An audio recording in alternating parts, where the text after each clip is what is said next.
Good evening, everyone. Welcome to the channel. Before I begin, here are my disclaimers. Today I am going to give you an update about GCL TECH interim report. GCL Technology Holdings Limited offers a diverse range of businesses and services across various sectors. These include manufacturing and selling polysilicon and wafer products, operating and managing solar farms in the U.S. and China, trading of wafers, research and development of electronic special materials, sales of ingot and other electronic special materials, construction and sale of solar farm projects, provision of equity investment, investment management and asset management services, business management, and real estate consulting services. GCL TECH stock price has seen a 12.28% increase over the past year due to several key developments and positive market sentiment. The company's significant capital raising of $700 million in September 2025, aimed at addressing industry-wide supply glut and overcapacity, was met with a positive investor reaction. Additionally, the expansion and strengthening of GCL TECH's silane gas business, driven by rising demand for this critical component in new solar cell and solid-state battery technologies, is expected to positively impact the company's market position. Furthermore, favorable analyst ratings and price targets from investment banks such as J.P. Morgan, Goldman Sachs, and DBS Group Research have contributed to the stock's increase. The Chinese government's efforts to address supply-demand imbalances in the solar sector, including tightened energy usage caps on polysilicon production, are also anticipated to benefit major polysilicon suppliers like GCL TECH.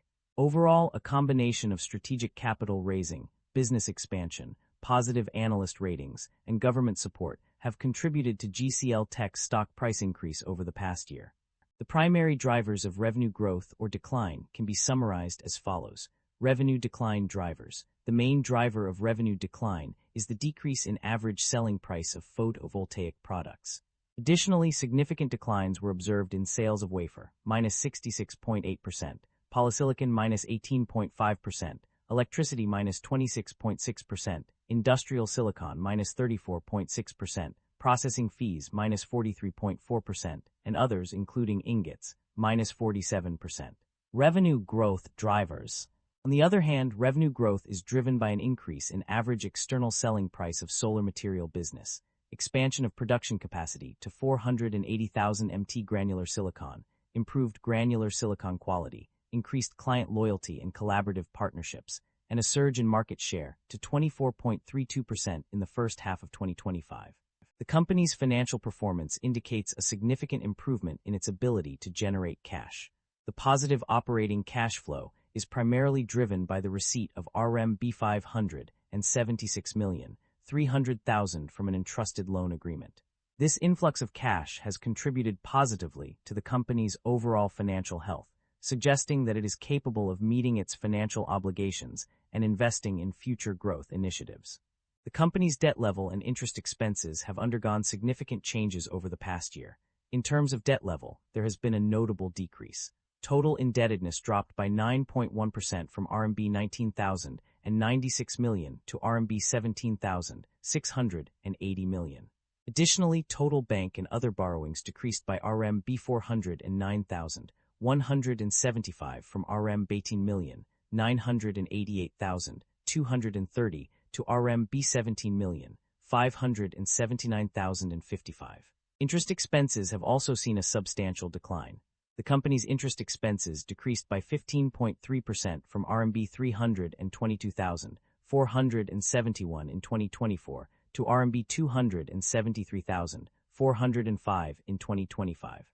Furthermore, there was a 49% decrease in interest expenses from RMB 554,721 in 2024 to RMB 282,244 in 2025. These changes indicate that the company has made efforts to reduce its debt and lower its interest expenses, resulting in significant improvements in its financial situation. The company's financial performance reveals areas of concern across various segments and regions. Notably, the solar material business and solar farm business have underperformed, with significant losses and decreased assets. The solar material business incurred a segment loss of $1.97 million and saw a 7.6% increase in liabilities, while the solar farm business reported a revenue of only RMB 95,334. These results indicate that these segments require attention to improve their financial standing. The company's financial summary reveals that it has taken steps to return value to its shareholders through share buybacks.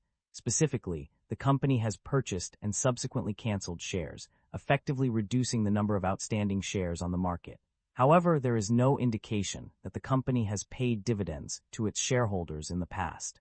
Concerns about inventory buildup and supply chain disruption are mounting. The company's inventory levels have increased significantly, with raw materials up by 19% and finished goods up by 48%. This surplus is compounded by a write-down of inventories worth RMB 468 million, a substantial decrease from the previous year. Furthermore, the average selling prices of key products such as polysilicon and wafers have dropped, exacerbating the issue. Additionally, purchases of essential raw materials like coal, polysilicon, and industrial silicon powder have decreased. These factors collectively indicate potential supply chain disruptions and inventory buildup concerns that require attention. That concludes the financial summary for GCL Tech. Feel free to comment below, and I will be happy to answer them when possible.